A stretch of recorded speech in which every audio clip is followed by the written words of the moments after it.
গন by Babar Azam. Babur আজমের রানের মধ্যেই যেন ফিরতে পারছে না। ইন্ডিয়ার এগেনস্টে দুর্দান্তভাবে শুরু করলেও শেষ পর্যন্ত খেলে আসতে পারলেন না তিনি। সজোরে বিলিয়ে দিলেন উইকেট কিপার রাহুলের কাছে। তিনি ২৬ বলে ২৩ রান করেছিল এবং তার কভার ড্রাইভটা ছিল দেখার মতো। বাবর আজমকে কেন কভার ড্রাইভের রাজা বলা হয় তার প্রমাণ দিলেন আজকেও সামির বলে। দুর্দান্ত শুরু করার পরেও শেষ পর্যন্ত মাঠ ছেড়ে আসতে পারলেন না বাবর আজম। বাবর আজমের ব্যাটে ৪টি চার ছিল এবং তার স্ট্রাইক রেট ছিল ৮৮। এমনভাবে যদি ধরে আসতেন, খেলে আসতেন, তাহলে অবশ্যই ভালো একটি স্কোর করতে পারতেন।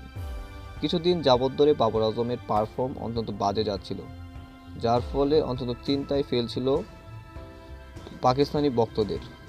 গ্যালারি থেকে বাবর আজমের ব্যাটিং অত্যন্ত বাজেভাবে দেখছেন ভক্তরা। কারণ হচ্ছে যে বাবর আজম আগের রূপে ফিরতে পারছে না, যার ফলে চিন্তায় ফেলছে পাকিস্তানের টিমকে। বাবর আজমের এমন ব্যাটিং পাকিস্তানি ভক্তদের মনে ক্ষোভ সৃষ্টি করছে, যার মাধ্যমে বাবর আজমের ব্যাটিং দেখে অন্তত হতাশ ক্রিকেট ফ্যানরা।